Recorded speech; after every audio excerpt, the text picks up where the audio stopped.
Yes, for I'm being here with excited. me. Yeah, I can't believe that day I locked my keys in the car. That was like the worst day. Oh my God. Okay. Yeah, Um, it's yeah, that was crazy. But you were so gracious. That was very cool. Let's see. Let's no, gonna. and then I send you a message, Yeah, yeah. but this message never was never sent to you. I don't know what happened after because I was connected with you in that moment, and then I felt like sending you a message, you know. Uh huh. And but then this never happened, and I said, okay, it's just What the the message way it didn't go is. through. So just yeah. But I thought I got a voice message from you afterwards. I could have sworn I did, but I don't know. Yeah. I don't know. So you're in Brazil. Bom dia, or boa noite, whichever one it applies. I don't know which one's which. Todd, let me tell you something. Huh? My English, it's not so great, and so I'm going to ask you if you, when you talk, if you talk a little bit slower, Okay. otherwise I cannot, you know. Yes, I know. My English is just, yeah. Yeah. It was better when I was in Portugal. Now I'm in Brazil and I talk less English, but I hear a lot. All the internet, it's in English, so it's, yeah, Yeah, I can do that. I can talk slower, no problem. okay. Yeah. How did we connect? Was it through Marita? But Was through Merita, yeah. yeah. I we worked together, and she told me about you, Oh and yeah. she said, "What do you think about having a conversation with Todd?" And I said, "Okay, who's Todd first?" And then I start to and see the Soulogy channel, and I said, "Yeah, Hmm. it would be interesting." It's the first time I was never in a live session Oh wow. anywhere, so yeah. Well, that's excellent. That's excellent. Um. So, how did this start for you? Did you? We have a lot of people come on and say that Well, they were awake when they were this, young, but they lost it or uh, something. But how did it go for you? yeah, well, for me, actually, I think my awakening, it was at 17. I was 17. Um, I was, I think it was the main sign. No, I was just with some friends in some coffee, and I went outside, and then just a strong light came into all my body, and I was like feeling all this energy moving and faster, and I was just, and it was a great sensation. I was like, wow, this is incredible. I never felt this, and what does it mean? And I thought, by this time I thought I was the only person in the world feeling this, you know. I was really young. So then and the next day, and in this day I was totally involved in this new golden energy, and I remember the next day I felt like, wow. And I was thinking, if I could do this again, if I'm able to feel this again. So I just thought about it. No, I want to feel this again. Is it possible? And then just in that moment, I I was connected again with this strong energy. And since then, every time I wanted, I could channel this energy. This when how it started. And And then I felt really strong the need to just channel this to other persons. So this is how it started. It was at the age of 17. So imagine I was in a big conflict because I wanted to go to party and to drink and all these things, and at the same time, just my spiritual path just just explode, and it was really strong. And after this, I learned with start reading and receiving initiations, and that's when it started, no? And then it never stopped, and all my life then follow this way, no? So I started to work in this area, and yeah, until now. Yeah. So it's totally, yeah. So that happened. That happened at 17. That was what, like 5 years ago? Like 5 years ago? It happened about, now I'm 42. Okay, so 25 years ago. So this happened in the 90s. Yeah, 96, I think. Yeah, 97, yeah. And so you said that you walked out of this establishment and you were hit with this light, and then you started to channel it. What did you? And then you were saying that you shared the channeling, I guess, with friends or whatever. What do you mean by you were able to channel the light? Is it something you can identify? At this time, I was able to do this through my body and through my hands, no? But then I developed this, and then I started to do this just by thinking, no? So I could, and after this, my channels opened, and I could start channel not just the light, the energy, but also through communications with another dimensions, no? With the angels, with my guides, and with the element, with the beings of the elements. And this was quite strong, and it was not so easy, you know, at that time, no? I remember it was like, oh my God. I mean, you could, I'm sure you could just go share that with anybody you wanted to back then. They wouldn't have thought you were crazy. Yeah.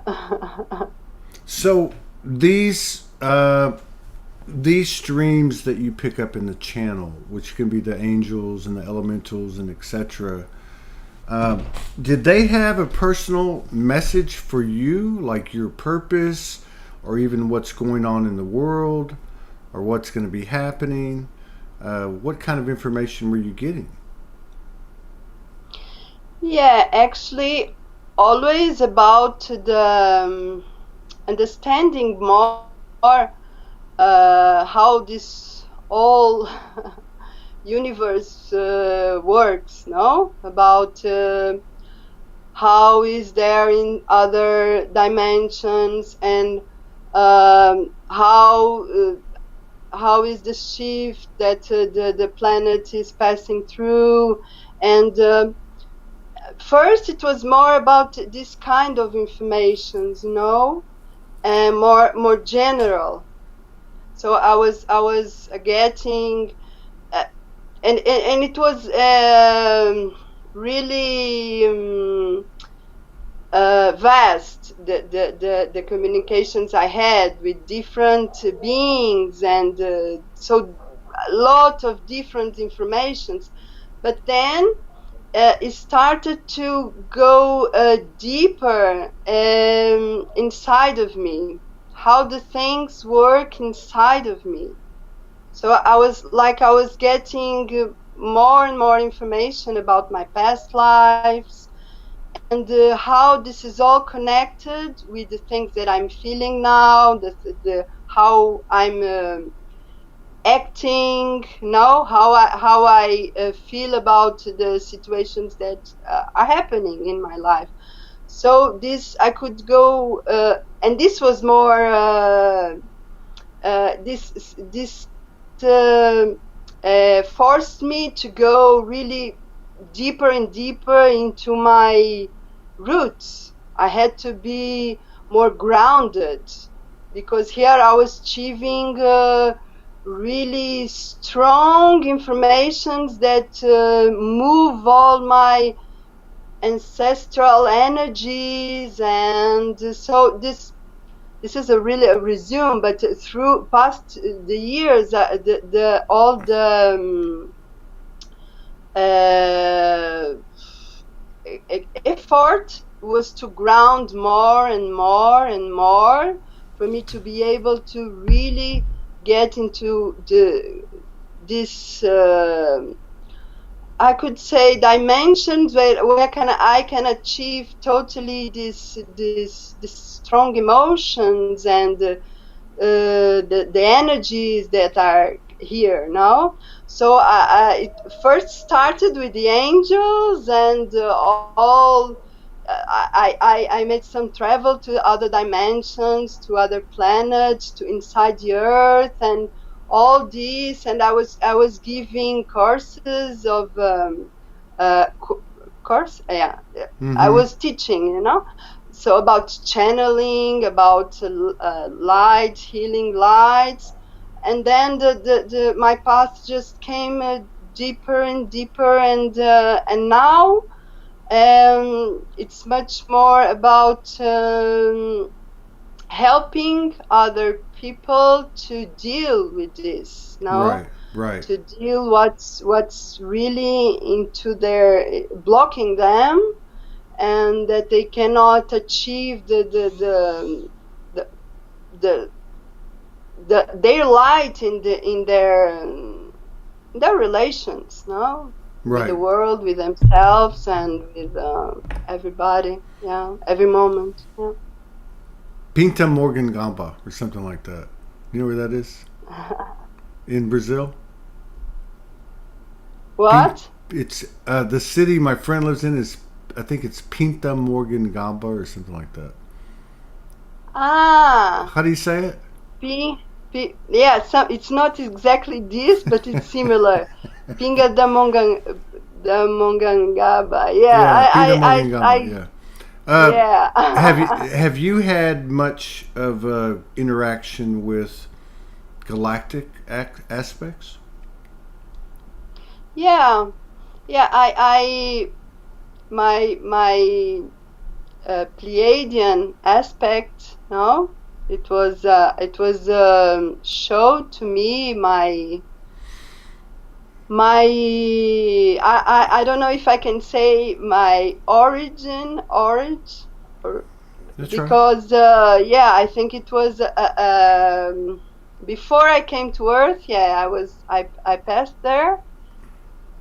So I came from the Pleiadians, and so I just got confirmed more and more after I start channeling this frequency of brilliance. I don't know if you're of Christine Day. You've heard about her? What's her name? Christine Day. I don't think so. Go ahead. Yeah, it's like she channeled a lot of information of healing. It's a healing therapy, no? Really strong, that you activate your light in your cells, and this is with different parts in your body. And well, I'm doing this now for 16 years now, and it's so this got deeper and deeper. Yeah, this connection with these beings, and we work together, and it's totally connected with the beginning of all the process on Earth. No, so this this was a strong step for me. Right. This was a strong step when I really aligned with this ancestral galactic family. Yeah. I knew you were Pleiadian as soon as I saw you. I don't know why. I just said she's Pleiadian. But it seems like the Pleiadians are on point. Like from the star family standpoint, that the Pleiadians, like I know a lot of people that it feels like the last place they were before they came here was Pleiades, and that the plan was kind of, for the last part of this, was kind of put together there. Like they're, you got the Arcturians and you got, others, but it seems like the Pleiadians are the most prominent or the most involved or something as our facilitators, as our helpers. I think. So how long, at 17 years old, you have this wake-up experience, you never go back, and how long did it take you to meet fellow weirdos and crazy people like Marita? Because I would imagine it was very lonely for a long time.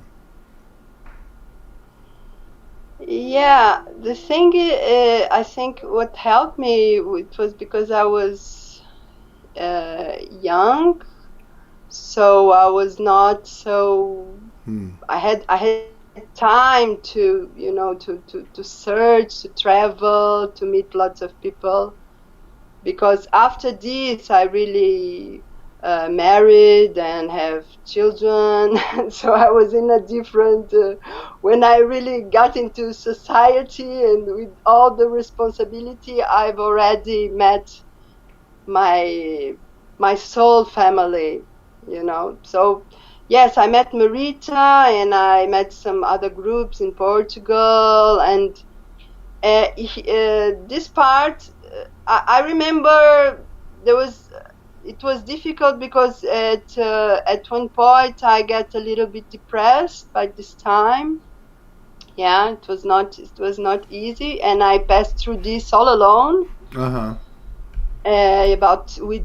For 6 months more or less, but then I get through this, and but I think it is more difficult when I really had to be in society with all the money responsibility and with the kids and everything, and at the same time my channels are opening more and more, and my work is through this. So this I now what I remember, this is more challenging. So it's not so much of feeling alone, but how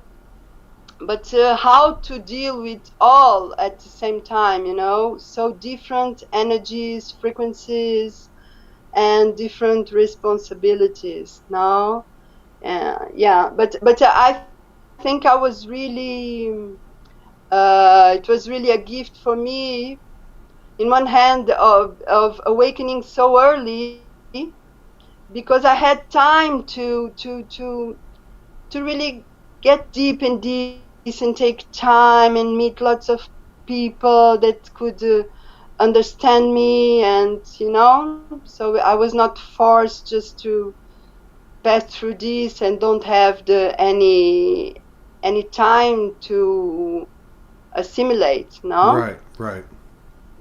Yeah, but now it's not easy. Now it's not easy, because now it's a lot of information. Yeah, still coming information from my mission here on Earth, and channeling more and more information during the therapy. And at the same time, I have just to pick up my kids in school and make lunch and How did that work? How did that work? So you woke up at 17 and then eventually you get married. Like, did you tell your partner about your weirdness and did they know about it, or did I could never hide this. Did he think you were crazy? It was not possible. What did he say? Yeah, but he was more crazy than me. He was more crazy. So it was a perfect not fit. On this level. No, not on spiritual activation, but he was an alternative. Way. So he was open. Person. Yeah. So it was not so. I was the wise one, even with all the with all the multidimensional experiences at all times. I was more with the feet on Earth than him. So this was not really a problem. Yeah. What about your children? How many children do you have? I have two. Maria is with 10 and Pedro with 15. Wow. So you have two Ascension children in the house. Got some of these stories. Yeah. The 15 one is now, it's the most challenge. I never had all the spiritual experiences, never more challenged than this, I think. Well, you haven't even got to the girl yet, though. Yeah. I had four. Yeah. Yeah, I would much rather take on a boy than a girl. My daughters about wore me out. No, I'm kidding. They're good kids. So you've been an energy practitioner, healer for a long time, and strictly that's which a lot of people have struggled with. How do I do this full time and leave my matrix job or leave my regular job? But you've been doing this a long time in being able to provide to some degree for yourself and your family. That must have taken some time. Did people just come to you, or did you have to go find them? Yeah, now people just come to me. No, because I'm here in this city now for San Lorenzo for 8 years now. So I'm well known here in this city, and also in Brazil. What do they call you? What do they call your job? With Curandera? What do they call you? Well, I don't understand the question. Sorry, Todd. Well, can you repeat? Yes, it's kind of a joke, but it's not a joke. I was just curious if people know you there. Like, what do they refer to you as? What do they name your position? Like Curandera? Okay. Yeah. Well, bruxa, I can say, like a witch. Yeah, a bruxa blanca. Or other people, or other people just come to me like from like psychotherapist, because I study psychology. Okay. Oh, well, that makes sense. I didn't finish, but I study. So I mixed all the these studies I mixed all together now.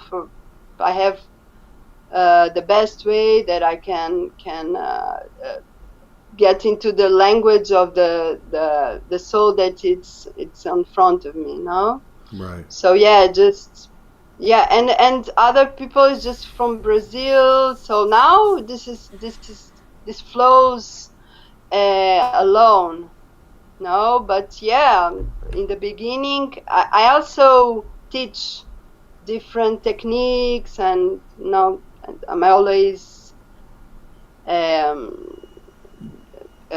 bringing some tools to the people through these courses, no? Yes. Yeah. It was not so easy in the beginning. Yeah. Huh? Well, I want to talk about that. Let's talk about this. But I'm burning something on the stove. I got to go turn it off. I'll be right back. Okay, go there.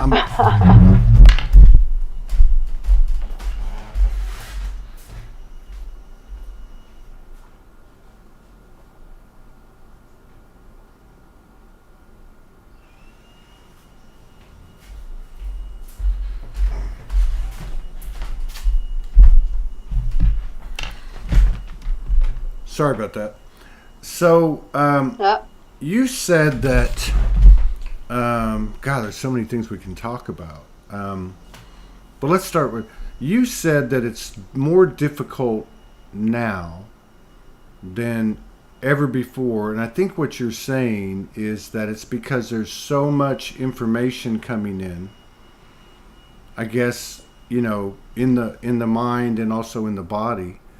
But can you talk about that a little bit? That might be helpful to people, because I think from time to time, as time goes on, in myself occasionally, but I see it more in other people where they're like, man, I can't take this anymore.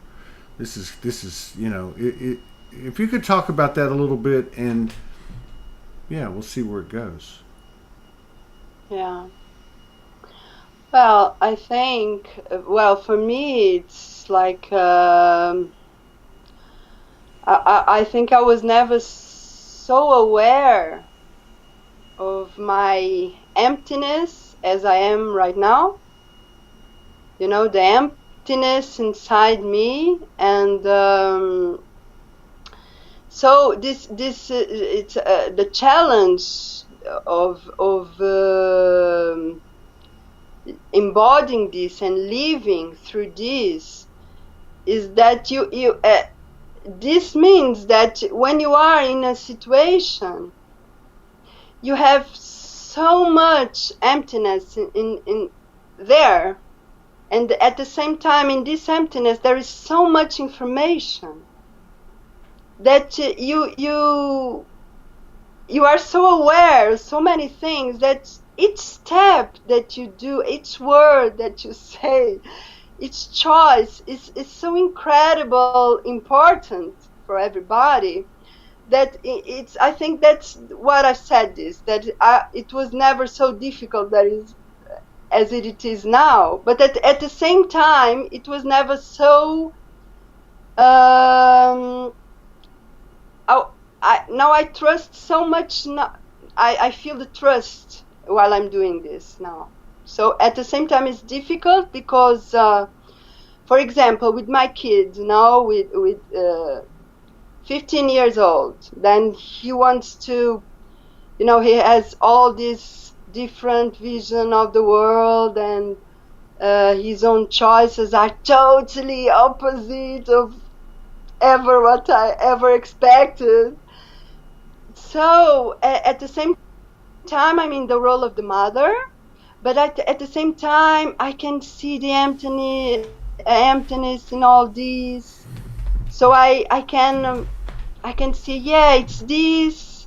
Like I'm looking to this, I'm feeling this, but at the same time, let me see this deeper and deeper. No, and so I'm not just gonna react. No, I do this exercise and to go to the emptiness of this and the other possibilities of what he's saying, but what he's feeling, what he's thinking, and how is really the best way that can bring more benefit to him.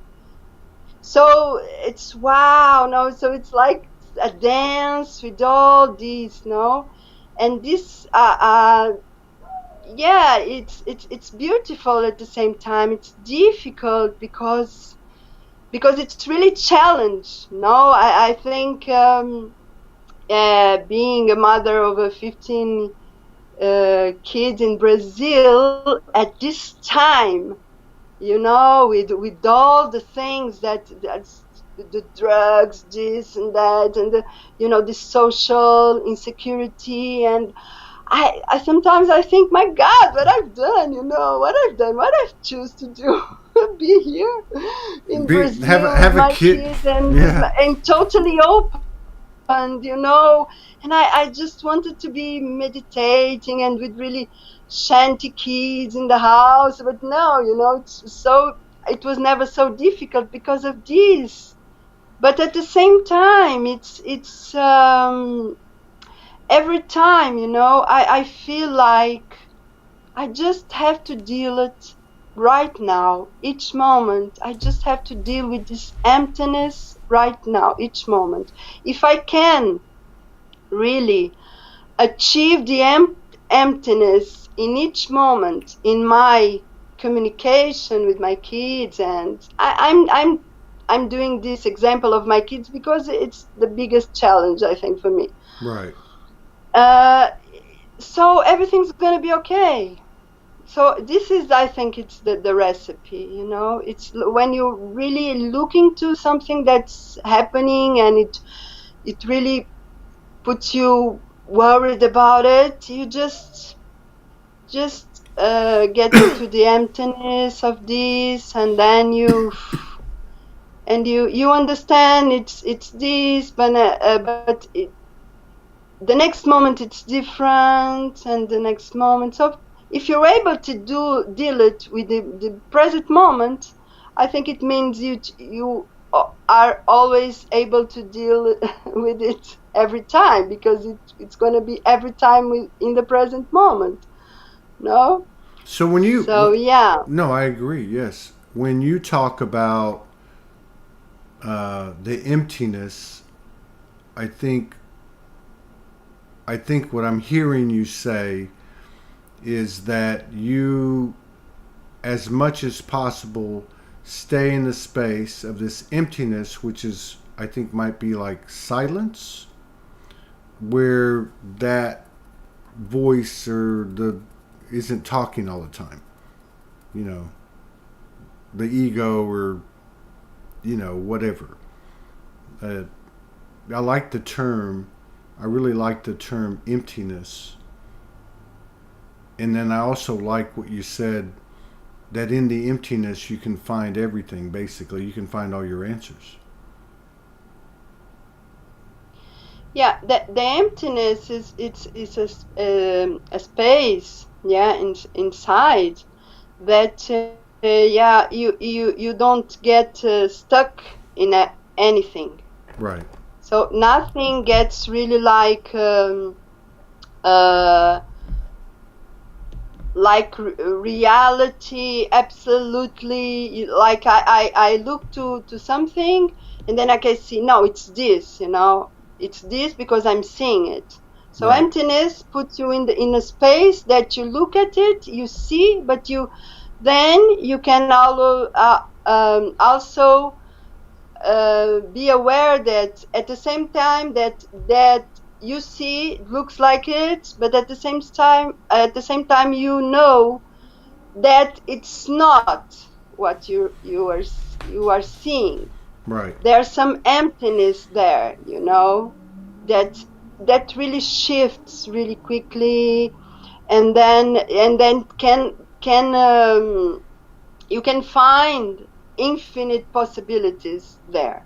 Now, so if you go to this space every time, yeah, you can really feel it. No, and of course the breathing, it's a perfect tool for you to train this moment by moment. No, yeah.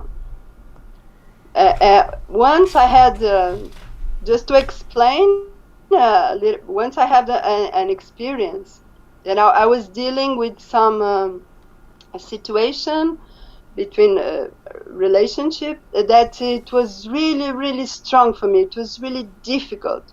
Each time I thought about that particular situation, it really, wow, my emotions, my chemical, my body starts to, and I'm totally moved by this, no? So the first thing I do is just to say, okay, I'm feeling all this. I'm seeing all this by this perspective, no? But this is not totally real.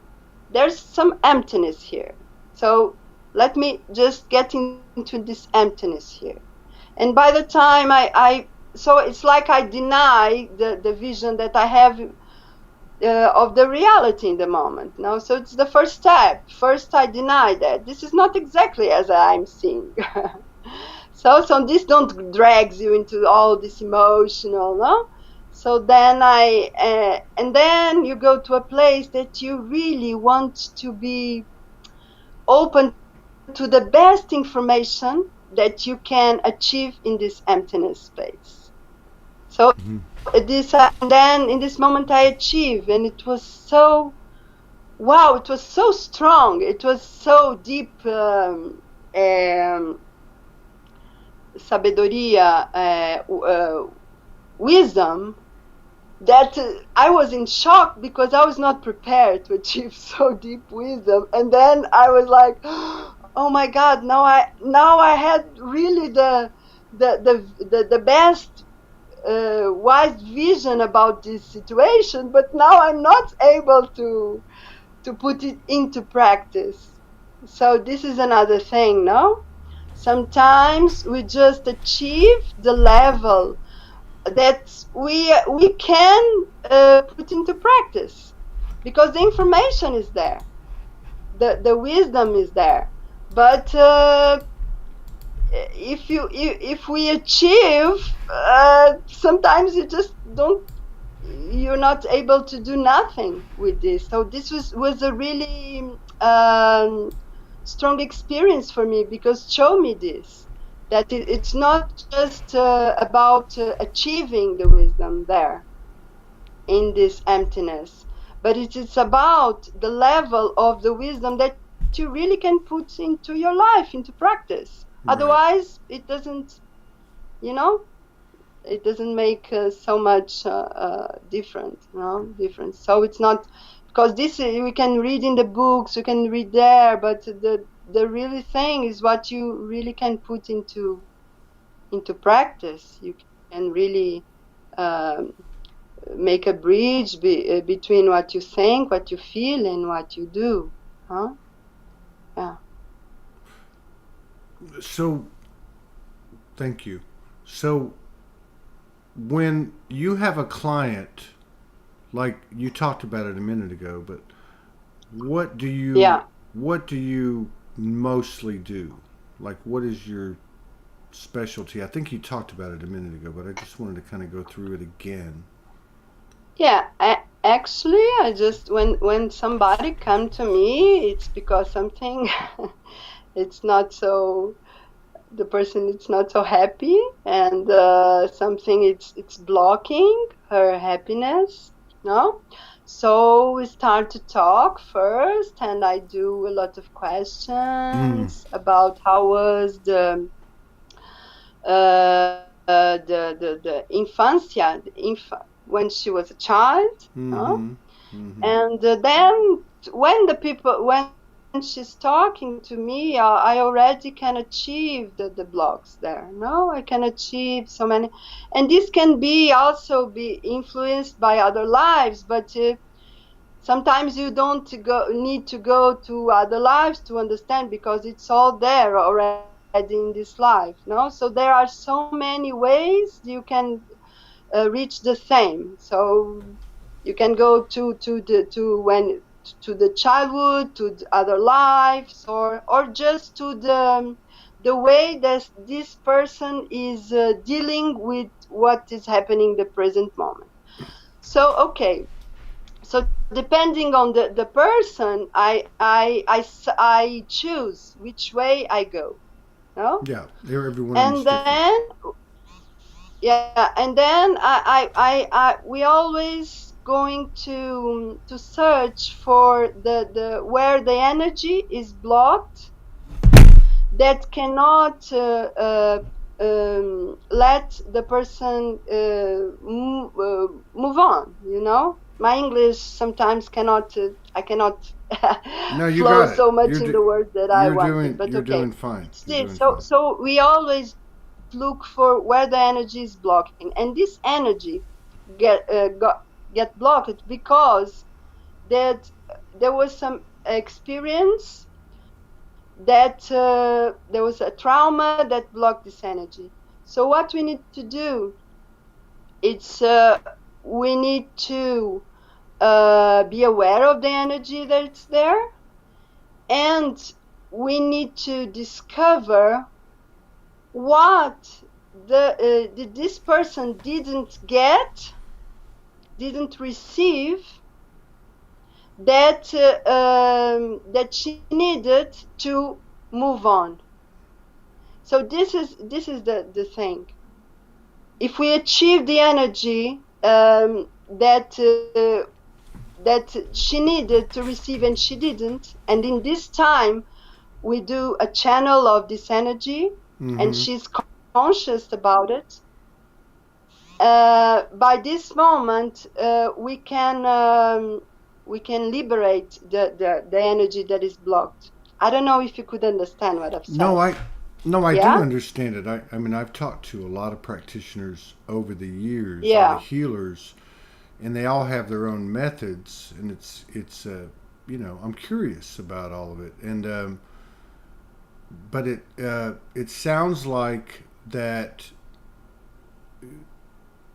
when you're talking about again the emptiness, the channel, the light that came in through you, that somehow or another in your session you're connecting to that channel and you're bringing the client to that place, and I guess they kind of do it from there. Yeah.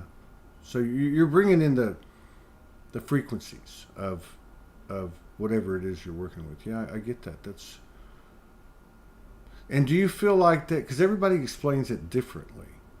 Everyone that I talk to, it's a little bit different with each one. Do you feel like that you are communicating with the client's higher self? Yeah, yeah. Actually, I connected to I call it the soul. Yeah, the higher self, the soul, the part of this being that it's more aware, you know?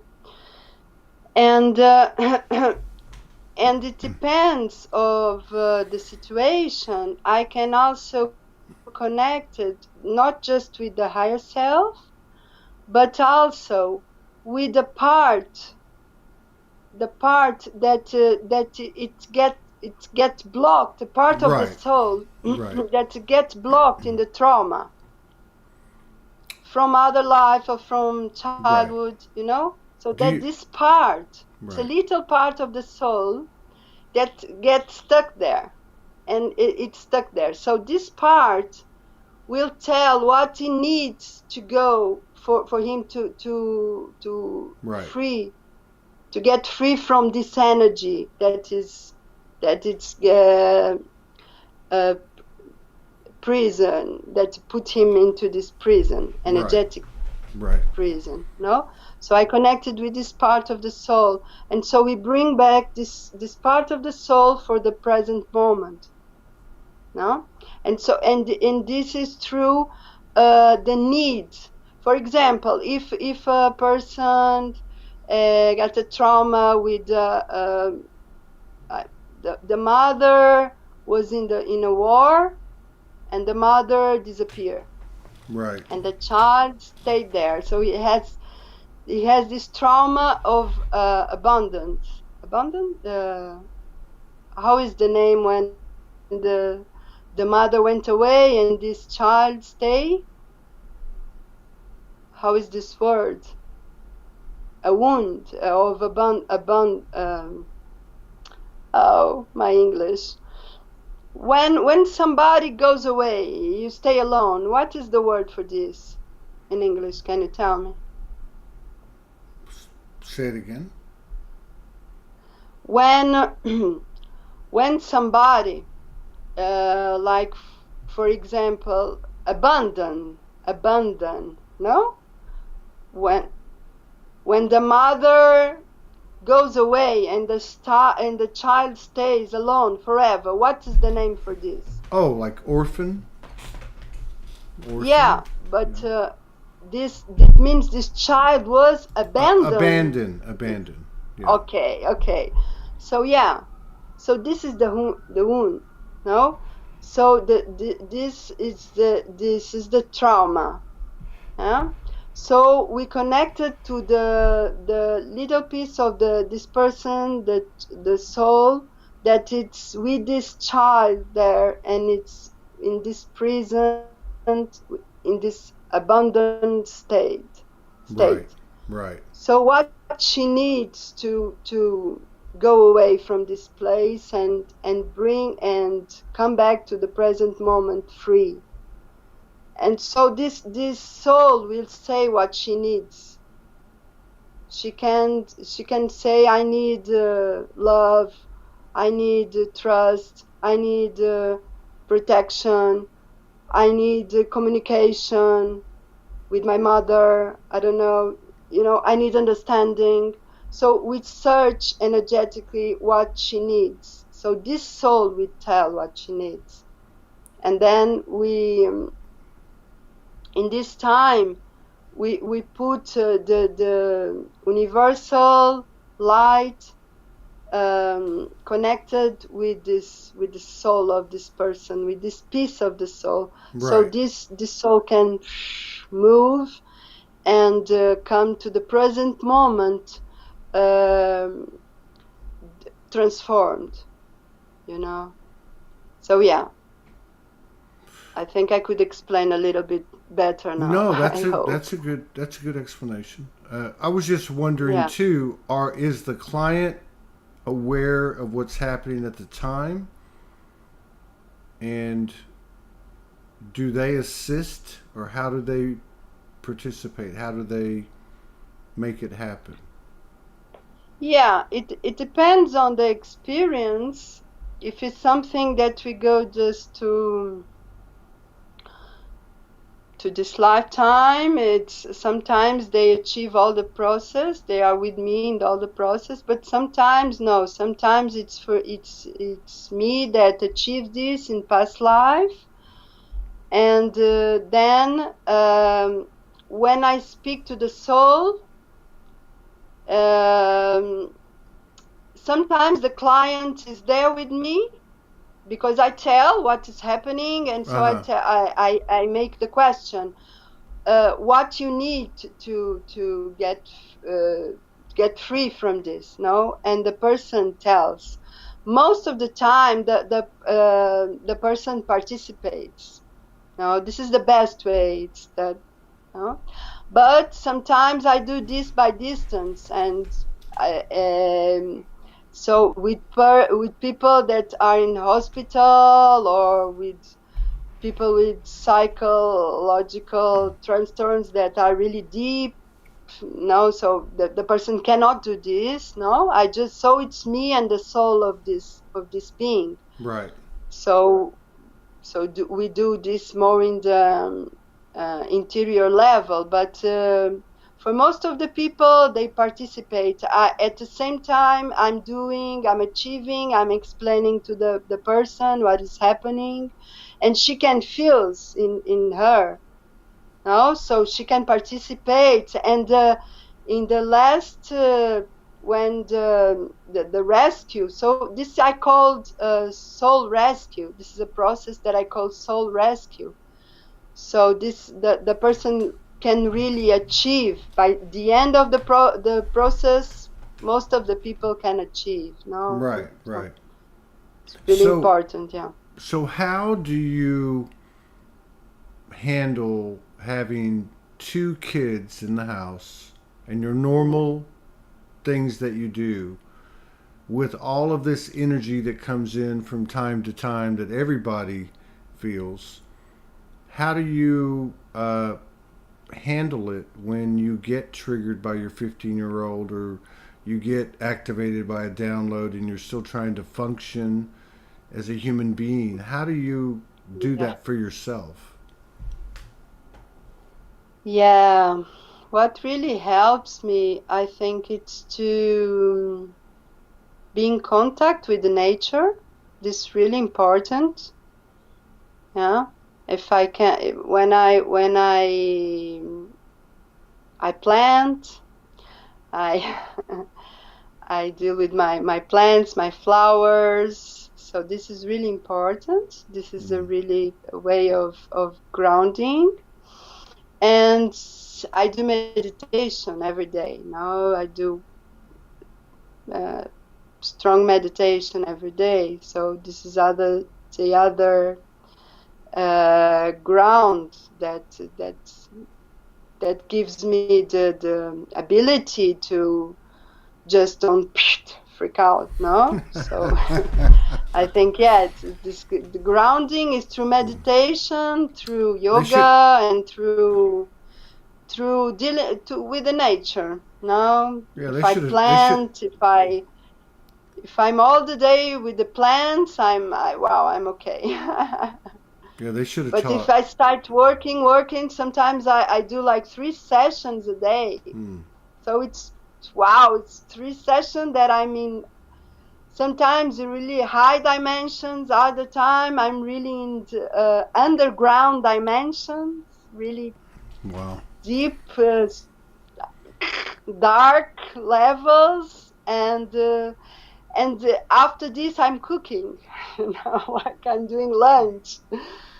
How many? Yeah, so yeah, And it makes you wonder how many of them are like you around the world. I bet you there's lots and lots and yeah, lots and lots and yeah. lots. I mean, And I used to feel really alone sometimes about this. But now I don't know. Maybe I'm just well, doing there's better now. I don't know. yeah. No, I think Maybe there's Soulogy things. Soulogy shows here show me that you're I'm not. not alone. No, you're not So alone. many What people just. I always wondered, and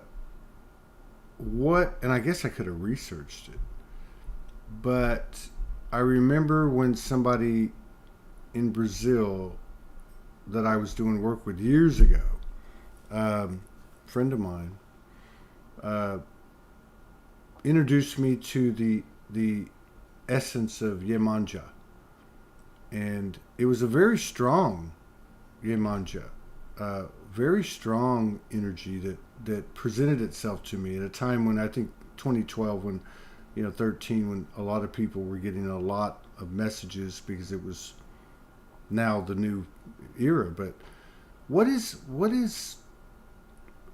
who is Yemanja?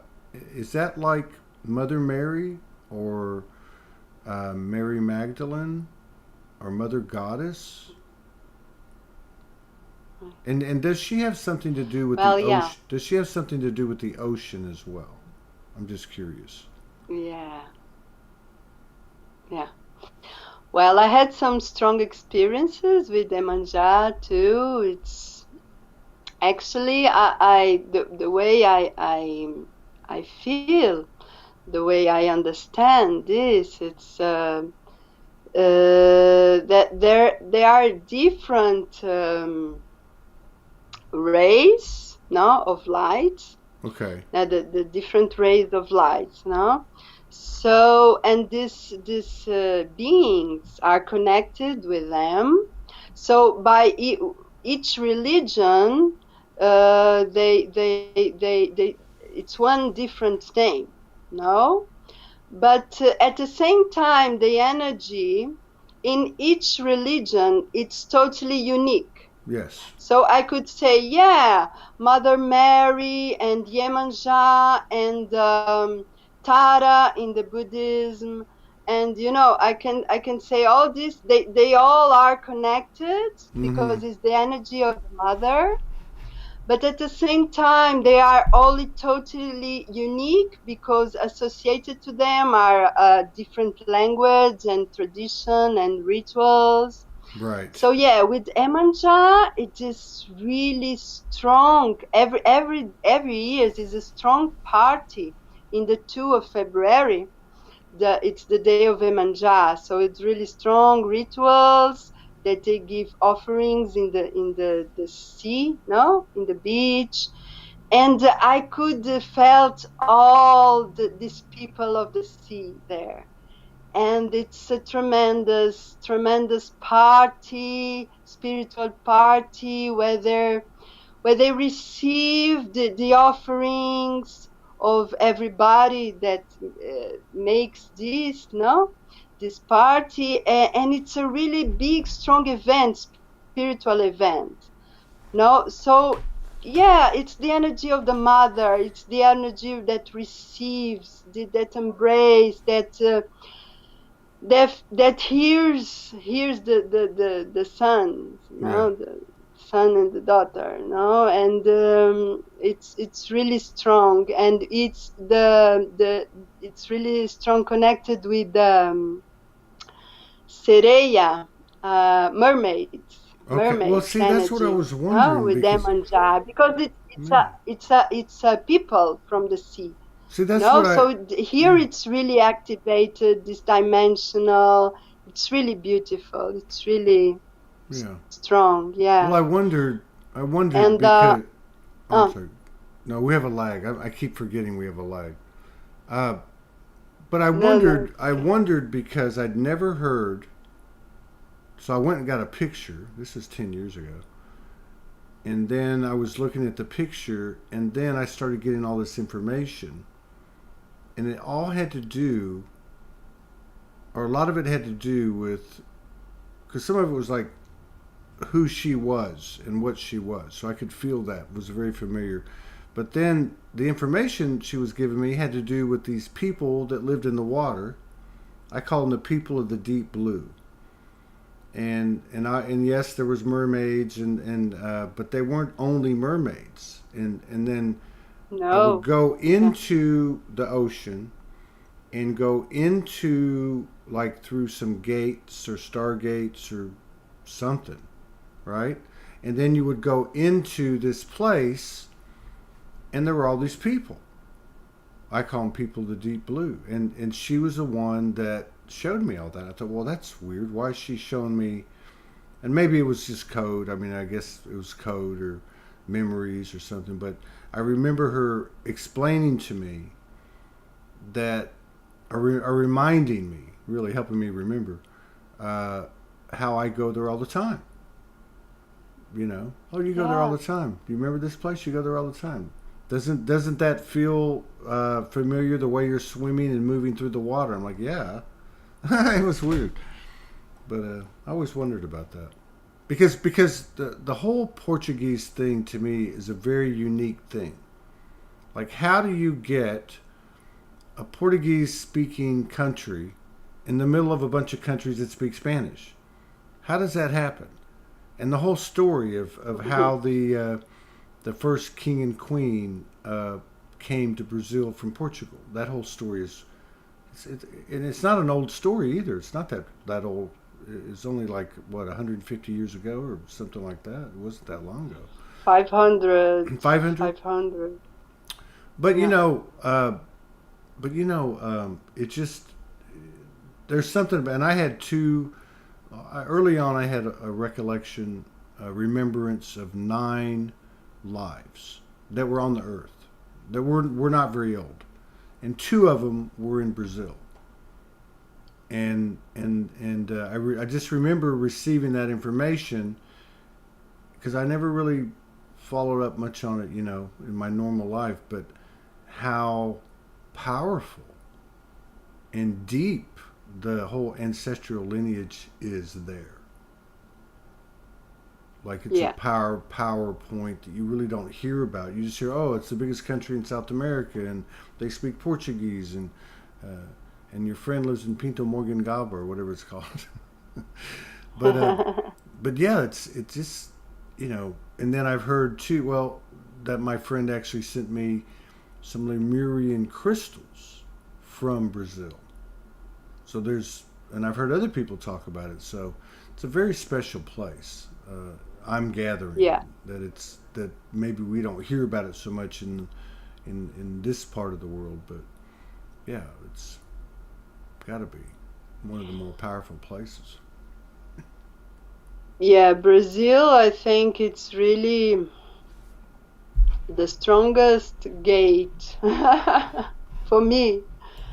The strongest gate to the stars, or to the deepest shadows. No, it's really amplified by these crystals and this facility in one hand of achieving this is all cultural. This is all cultural to the people. No, right. This the Afro. These Afro religions, Umbanda, Candomblé, and this is all, it's part of the language of the people, no? Be in contact with these light beings, with the Orishas, no? Yeah. So this puts it totally different. No, you can achieve it in a conversation when you go in the store and you tell, tomorrow, Itemanjade, and the other said, everybody talks about it, so this is, I believe, that's really amplified all the crystals that are here. No, Yeah. I lived in a place next to Brasilia with all these crystals that you just jump from the ground, and It has to it's be. really, There yeah, has to. I mean, like even from just what historical record has been put out there, which isn't much, right? I mean, there's documented evidence, just barely what 300-400 years ago, 500 years ago, um, full blown cities and civilizations all through that area. Where yeah, explorers had found them and said, and then they went back, and over just a short period of time, they all got wiped out. They're thinking that yeah, it was due to uh, diseases, just like what that happened with the American Indians. But nevertheless, these cities that are documented, which I understand now as they're going into the Amazon and basically tearing it down, they're finding this stuff.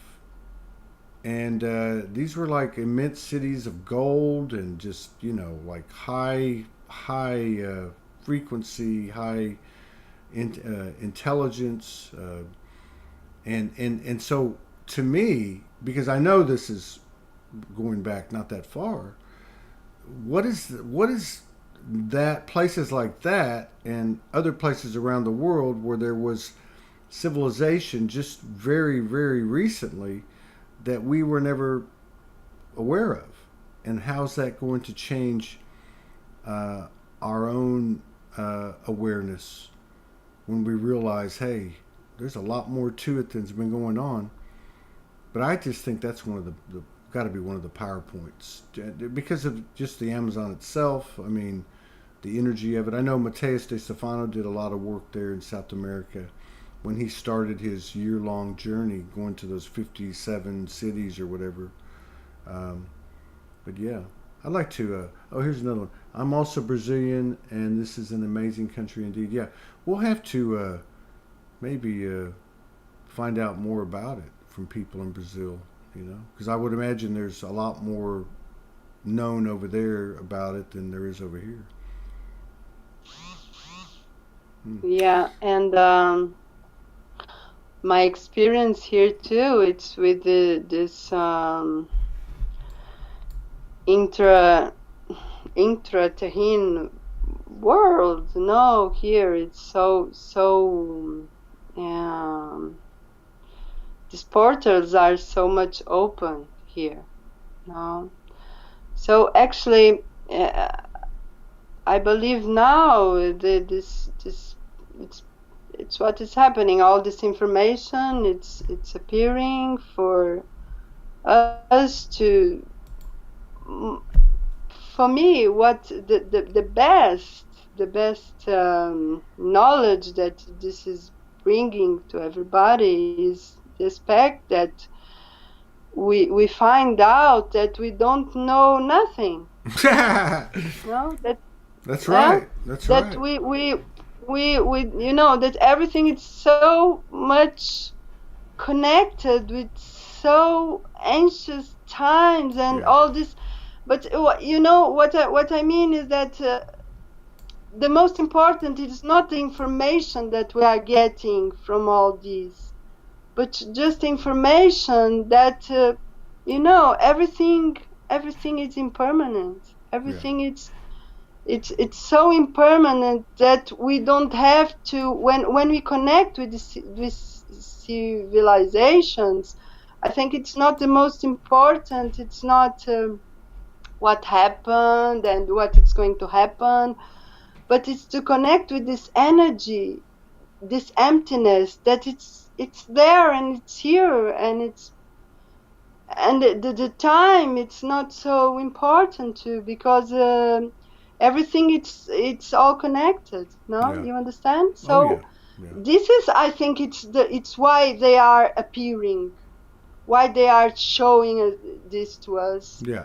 Now the different civilizations, these doorways to another dimensions, everything is blowing now, all these energies coming to the earth, just for us to disconstruct all the knowledge and all the meanings and everything, you know. I think it's for us to really make like this, you know, and what It's- is there, what it was there, it's here now, and what it will be in the future and in the past, you know. It's for us to come into this another time. It's Right. some call it